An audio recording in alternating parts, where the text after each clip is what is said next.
అందరికీ నమస్కారం అండి. ఆనందంగా జీవితాన్ని ఆస్వాదించడానికి అమ్మ మాటకు స్వాగతం.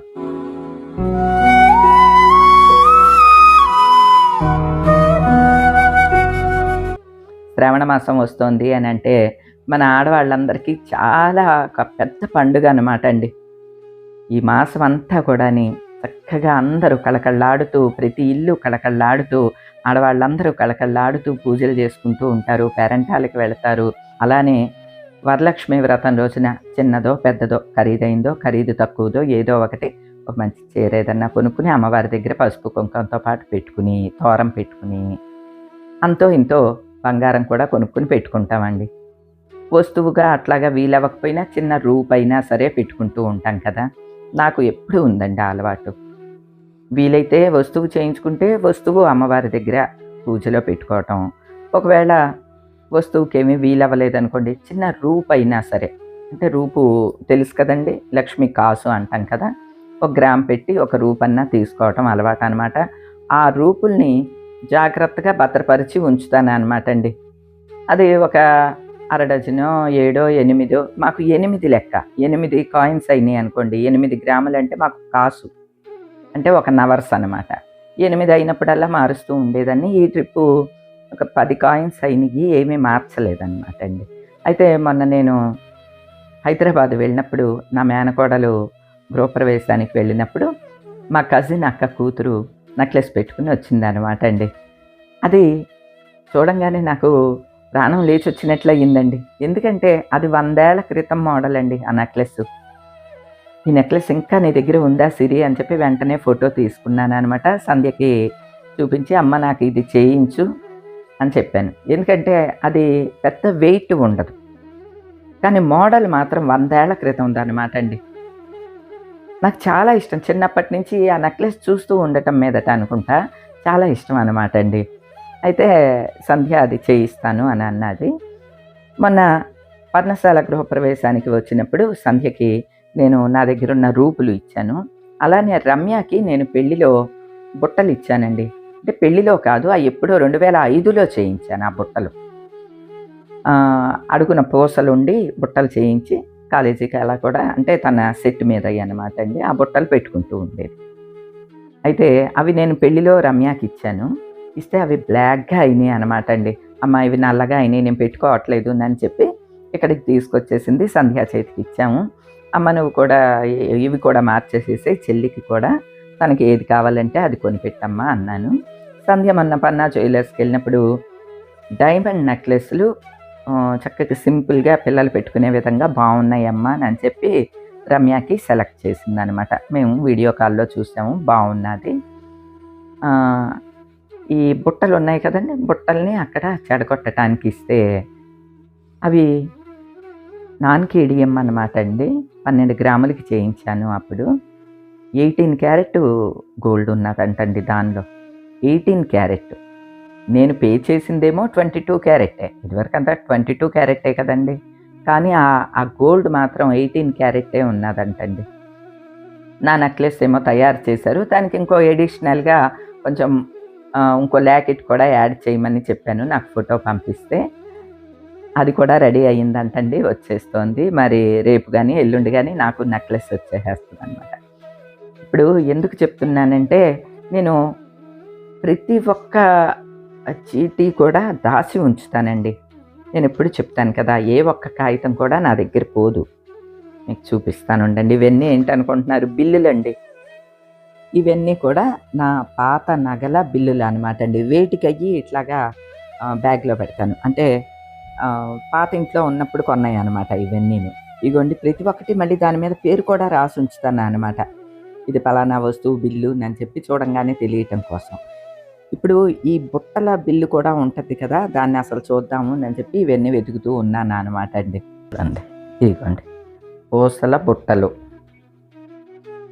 ఈ పూసల బుట్టలు అన్నవే మార్చినియి అనమాట అండి. ఇదిగోండి ఇవన్నీ బిల్లులే.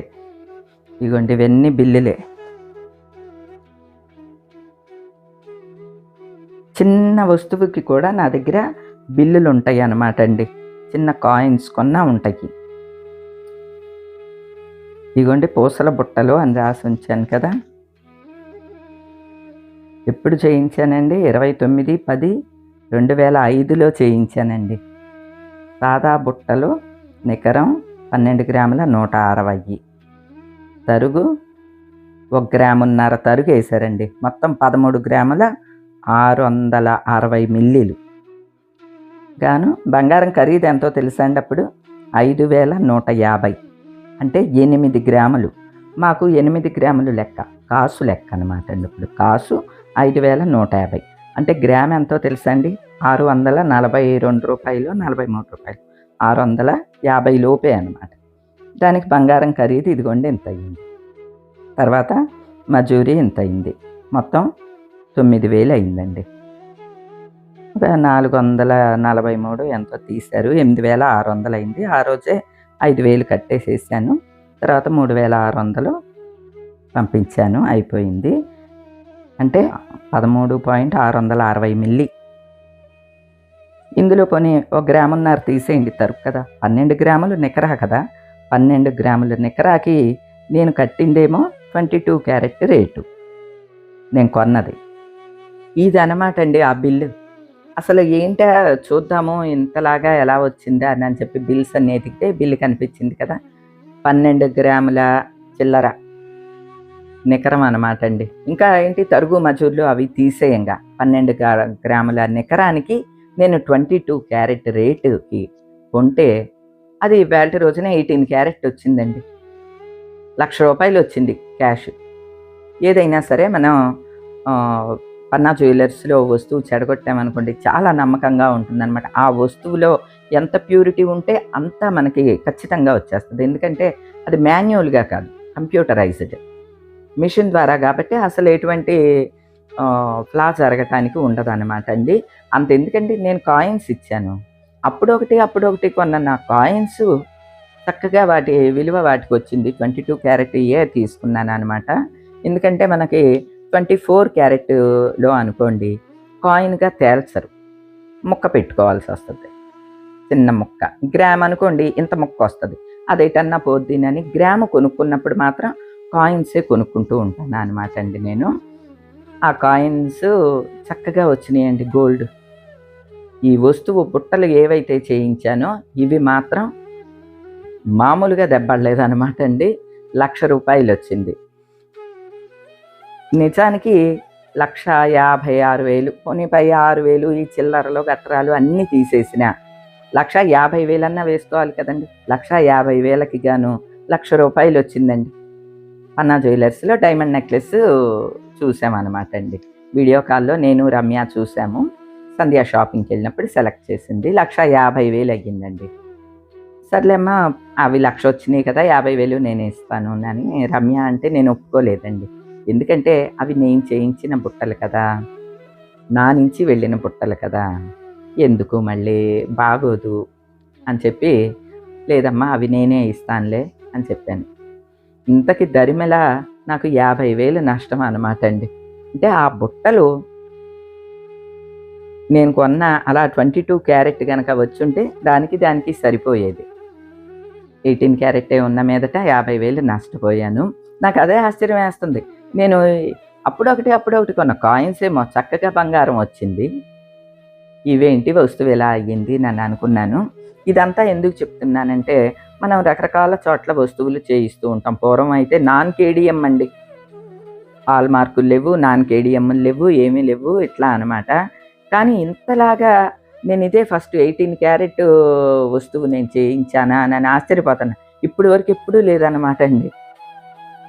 మీరు గమనించుంటారు లాస్ట్ వీడియో నేను పర్ణశాల కట్టేటప్పుడు కూడా మచిలీపట్నంలో ఎన్నో ఏళ్ల క్రితం చేయించిన వస్తువులండి. అప్పుడు వీడియోలో కూడా చెప్పాను కదండి, పాత నగలన్నీ ఇలా చెడగొట్టానండి, ఇలాగా వచ్చింది. 82% వచ్చిందండి అందులో. అది మిషన్ ద్వారానే. మాన్యువల్గా మనం ఏమో డౌట్ ఉంటుంది. మిషన్ ద్వారా కంప్యూటరైజ్డ్ అనుకోండి ఏ గొడవ ఉండదు.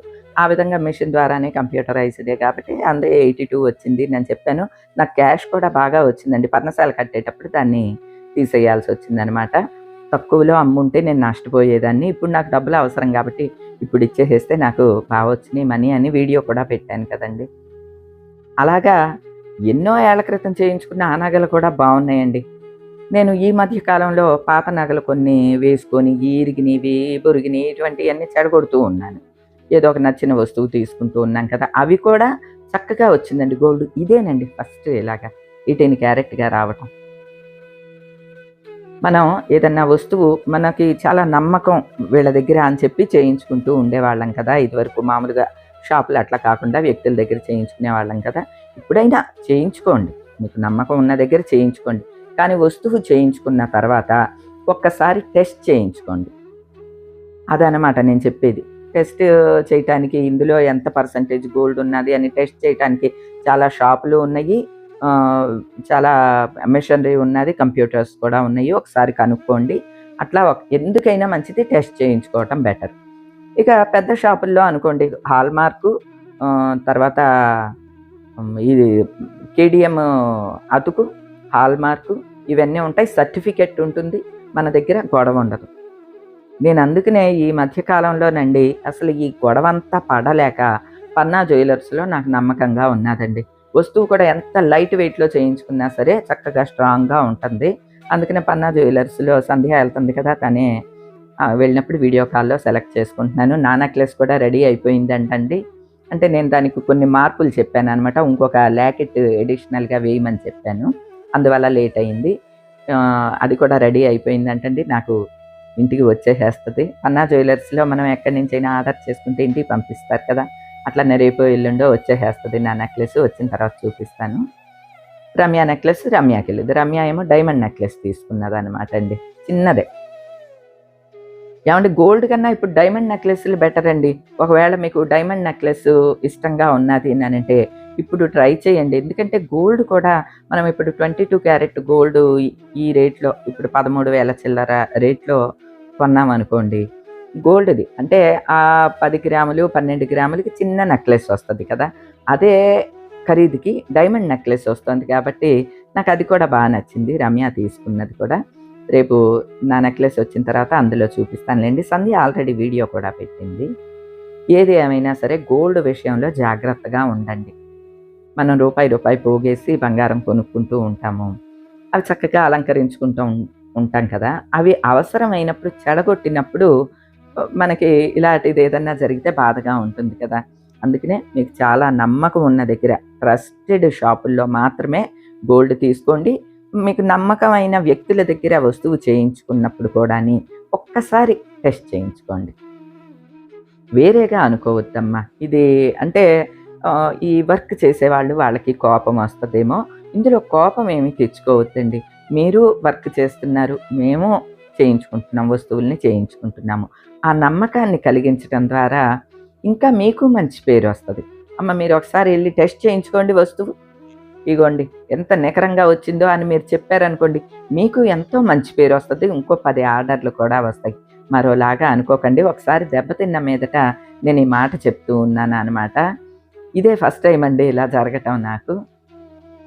అంటే గోల్డ్ గురించి నాకు తెలిసిన ప్రతి ఒక్క విషయాన్ని, ప్రతి ఒక్క చిన్న విషయాన్ని కూడా మీతో షేర్ చేస్తూ ఉంటాను. ఎందుకంటే ఎవరికన్నా ఉపయోగపడుతుంది అనే ఉద్దేశంతో ఇది కూడా మీకు ఎవరికన్నా ఉపయోగపడుతుందని అనుకుంటున్నాను. ఈ రోజుకైతే ఇదేనండి. మరో మంచి వీడియోతో మళ్ళీ కలుస్తా. అప్పటి వరకు ఉంటానండి.